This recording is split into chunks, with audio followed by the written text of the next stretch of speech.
As a heads up, I'll be at the Sunday 10 AM pre-release for Bloomburrow at the Game Shop Aldershot in Aldershot. Sent there by Wizards of the Coast, #sponsored. Thank you for Wizards for reaching out and getting involved with this. If you want to get involved and be at that pre-release with me, there'll be a link in the description below and you can call up and book yourself in there. I was lucky enough to play Bloomburrow early thanks to Wizards of the Coast. They invited me down to London town. I don't know why I said that like I'm Matt Berry, but yeah, I headed down to London. So I headed down to Loading Bar in London to play in a pre-release with other content creators and influencers. It's funny going into London because it's such a miserable entry on the train and I'm off to play Bloomburrow. The juxtaposition of like dingy grey London into like, you know, the rural whimsy of Bloomburrow is not lost on me. That said, London was beautiful on that day. We actually had better sun and more heat than was broadcast. So I decided to wear shorts, which is not at all relevant to anything to do with this video, but I just remember thinking, God, am I going to be cold and miserable?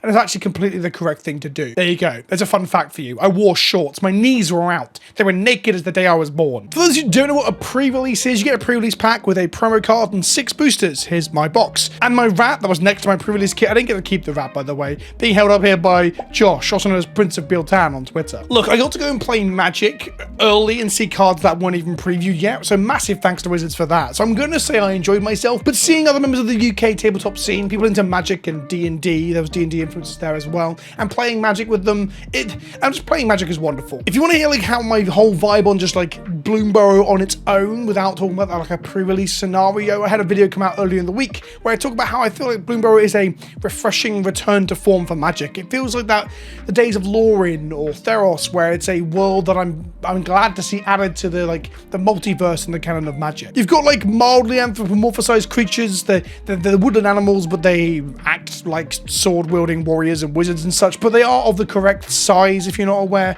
They are wearing outfits made out of leaves and grass and such. That is the central conceit of Bloomburrow, similar to things like Redwall or Mouseguard, all things that I am completely and utterly unfamiliar with. I guess there's an argument that the reason I find it so refreshing and such a return to form in terms of going back to a Magic of old, you know, new worlds that feel realized, is that I don't really understand the points of reference it's making, unlike other similar sets recently. So maybe that makes it feel more refreshing for that reason, but I have spoken to people on Twitter and on my Discord and similar, and people don't feel like it's derivative. They feel like it's distinctly and bespokely Magic, whilst also playing on that nostalgia trip of those other properties that it draws influence from. Anyway, you probably know all this already because you've been paying attention to a spoiler season. You're excited about Bloomburrow like everybody else is.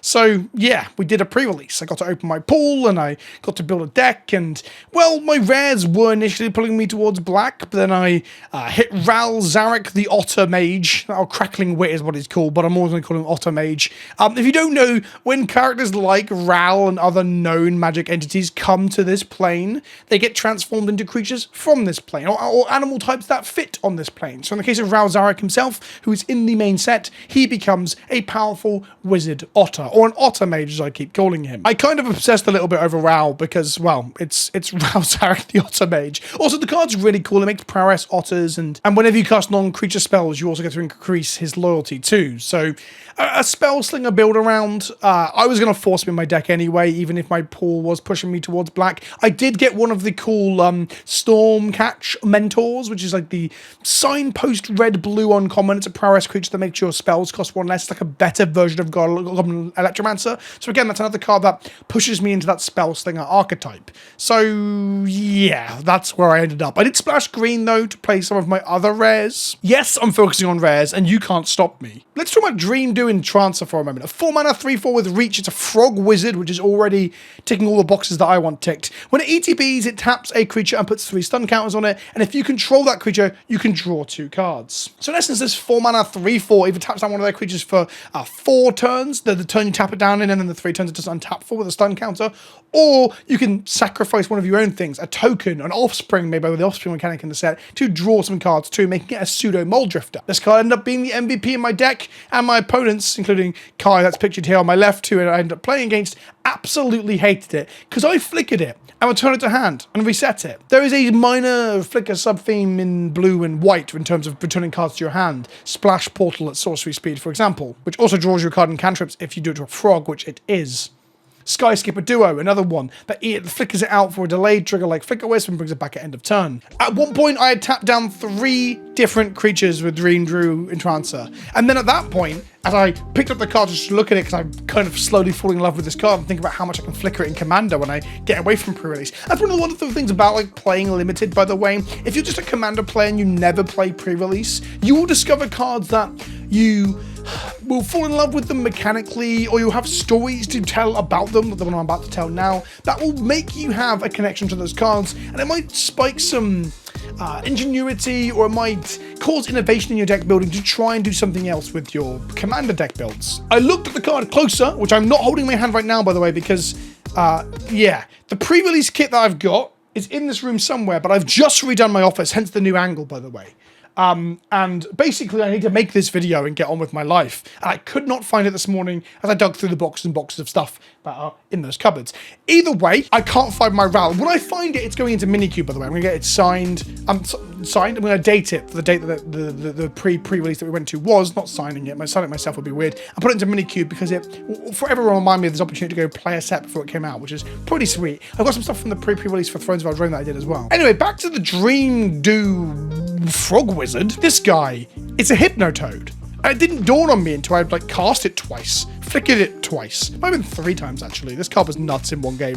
Yeah, this thing is Hypnotoad, quite literally. It's got a Hypno staff and Hypno eyes. Oh, glory to the Hypnotoad. Now, of course, Dream Do Enchanter is Entrancer. God, Dream Do Entrancer is a very hard name to say out loud. Of course, it is a rare, and you shouldn't focus entirely on the rares in your sealed pool in terms of how you play, but I like to use them as sort of signposts for where I can go in terms of having Haymaker bombs and powerful cards, but the set is full of ridiculously powerful cards anyway. Some of the commons and uncommons in this set just feel like they would be rares in other sets. So, for example, this big 6-mana Flash Vigilant Trampling Reacher, the Galewind Moose. It's not quite a constructed rare, but having all those stats together, only maybe 4 or 5 years ago, this probably would have been rare. In a way, I know I'm going to lose this a lot more at the next pre-release I'm going to, which I'll talk more about in a moment, and in draft too. That card's going to hurt me bad. But the real fun story about Dream Do Enhancer, who I've fallen in love with thanks to this event, by the way, and this happens at every pre-release, there's always an MVP, right? Is that my opponent had the new Dark Confidant Bat in play. This thing is sick. This thing is probably legacy playable.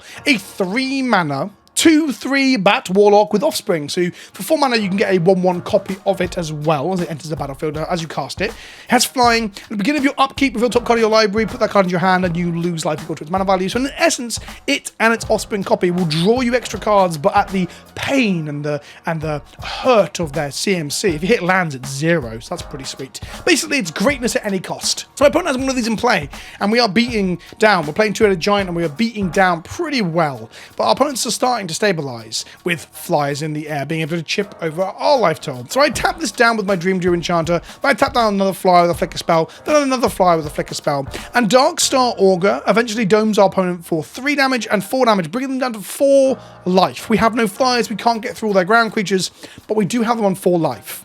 And I say out loud, wouldn't it be funny if you flipped a 4 CMC spell to your Dreamstar, Darkstar Augur? And lo and behold, they did, and I felt big brain as like 5D chess stuff right there, all through the power of Hypnotoad. I had an absolute blast, and the lit environment felt incredibly fun. To be fair, we're playing very, very casual matches, and one of them was 2-headed giants, so I haven't got a full, deep feel for the limit environment, but I played enough of it to get a taste for it to want to go again this weekend to actual pre-release and to do some drafts when this comes out on Arena. The draft on Arena will probably be on stream. I'm going to play a little bit limited on stream, so please tune into that. Twitch.tv/PleasantKenobi, link in the description below for that, on Mondays around 8 PM BST. But the next pre-release I am at is over at the Game Shop Aldershot in Aldershot. I'll be there for the Sunday morning 10 AM sealed event, which is what pre-releases are, a sealed deck where you open 6 packs and build a deck from it. It's a great way to get into Limited without the stresses and the frustrations of draft, because draft is quite skill intensive. Sealed, on the other hand, just crack your packs and build your deck. It still involves you understanding how Magic works, but it's super forgiving in terms of helping new players get into Limited. If you want to also play with me that pre-release, there are still slots open for the event. I'll put a link in the description below to the event on the Facebook page, but you will have to call up to book a slot. Good luck. Let me know in the comments below if you're attending pre-release this weekend, and I'll see you in the next one. Ta-ta for now.